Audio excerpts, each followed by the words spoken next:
Hi everybody, this is the last lesson on Pennsylvania. So to wrap up Pennsylvania week, I have the top 10 events in Pennsylvania history. So number 10, I have Andrew Carnegie opening up his steel industry in Pittsburgh.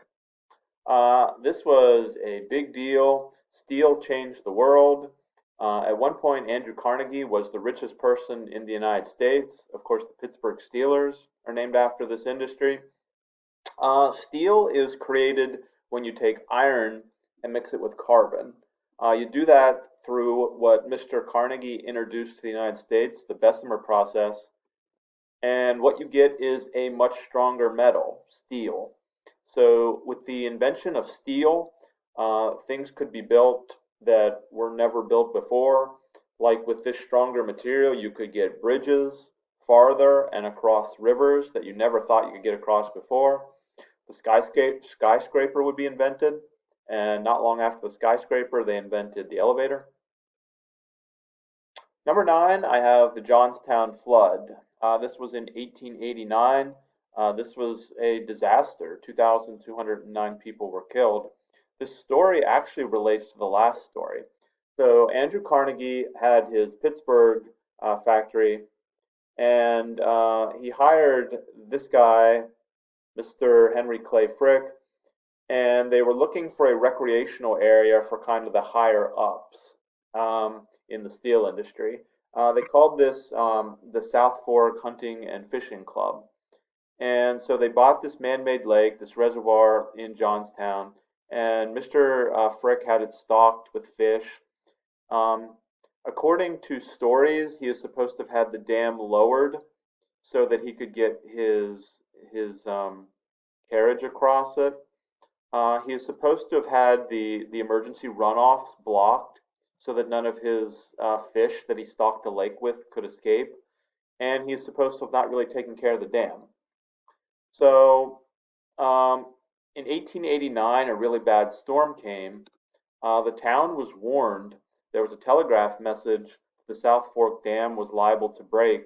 A lot of people in the town ignored the message because they'd been warned about the dam breaking before and it never had, except this time it did. Um, Water is extremely powerful. Water can destroy a house. Uh, Water, in this case, was moving at a height of 35 to 40 feet. They say as fast as 40 miles per hour. Water traveling like that can uproot a tree and throw it into a house.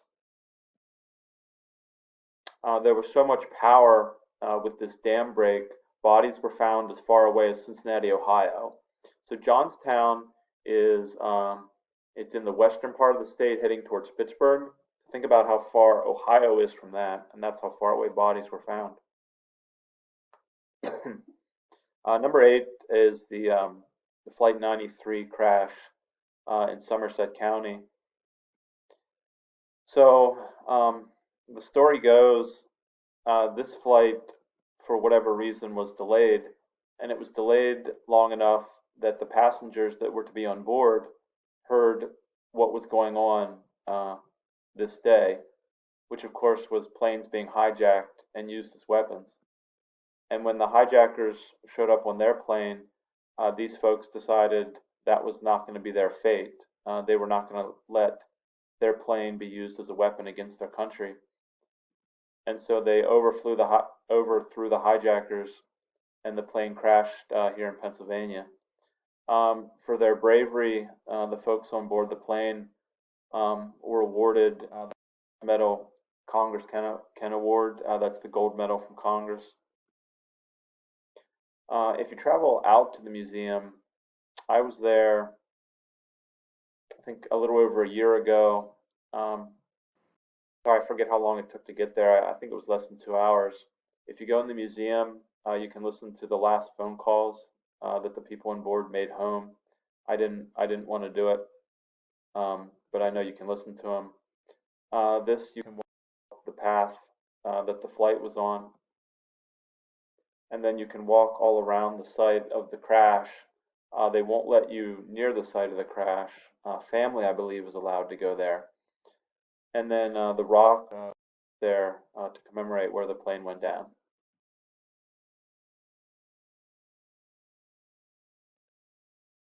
This is the new tower that was built. It's called the Tower of Voices. It's supposed to have 40 chimes in it for the 40 people that lost their life. And so when the wind blows, the chimes will ring, and those 40 people will have a voice forever. When I was out, they didn't have all 40 chimes in place yet. I've heard that the chimes are in place. They want to work out the physics of it, make sure that none of the chimes break. For number 7, I have Jonas Salk developing the vaccine for polio at the University of Pittsburgh. This was a huge deal. Before this vaccine, there were 58,000 cases of polio in the United States, and today there's less than 400 in the world. Polio was the scourge of the United States.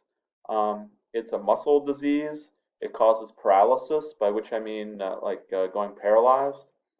If you get it in your lungs, you need a breathing machine. Like if you get it in your chest, the breathing machine is called iron lung. There are thought to be, I think, 10 or less people in an iron lung today. Of course, one of the most famous people to get polio was President Roosevelt. And I know this guy is one of the last folks in an iron lung.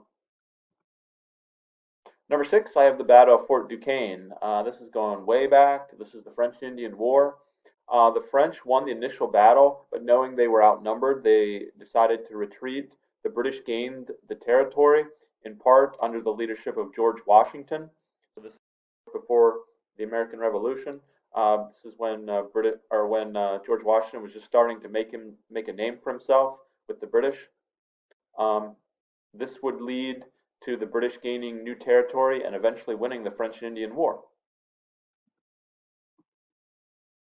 Number 5, I have George Washington spending the winter at Valley Forge. The story is it was 6 days before Christmas. It was freezing cold. The American army had just lost several battles, including losing the capital city, Philadelphia, to the British.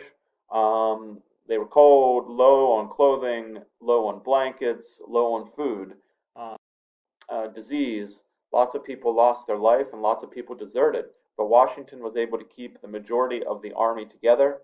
He did so with the help of Baron von Steuben. He was a Prussian military commander. He really whipped the American army into shape. Some people would say this is the birth of the American army. He taught them modern military techniques like setting up camp and formations. And with these techniques, the Americans would go on to defeat the British. That's Baron von Steuben. Number 4, I have the founding of Pennsylvania. You know the story from yesterday. The land was given to William Penn to pay off a debt that the king had to Penn's father. William Penn always treated the Native Americans with respect and dedicated Pennsylvania to be a home of religious freedom. Number 3, the Battle of Gettysburg, still one of the biggest battles in America's history. It's the bloodiest battle of the Civil War. It's the turning point of the Civil War. Several famous battles. The Battle of Little Round Top is pretty famous. That's the story where the Confederates charged up Little Round Top 4 times and were made to retreat down the hill 4 times. On that last charge, the Union, led by Joshua Chamberlain and the 20th Regiment from Maine, were out of ammunition. They attached bayonets, and the Confederates retreated down Little Round Top a 4th time.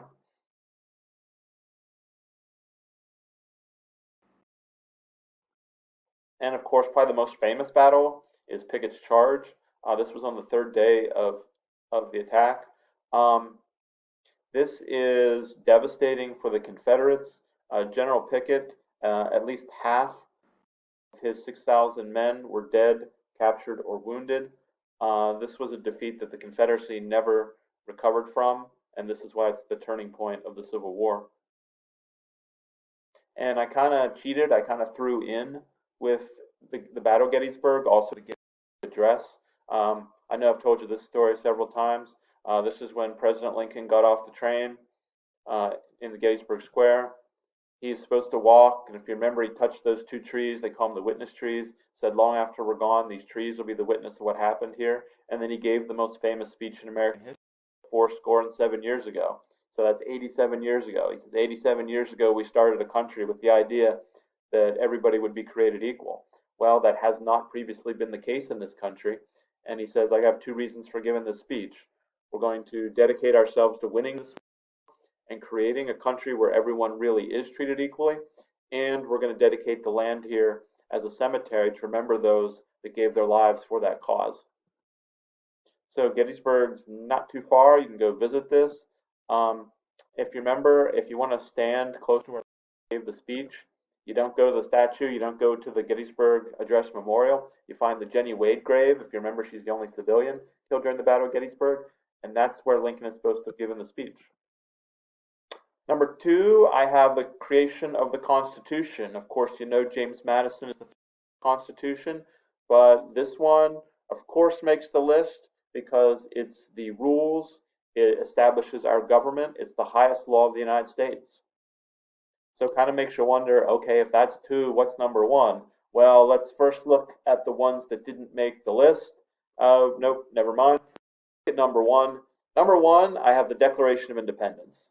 You really could have, I mean, you could have flip-flopped this with the Constitution. You could have flip-flopped several of them, but I put the Declaration of Independence number one because I thought, well, that's the one that really establishes us as a country.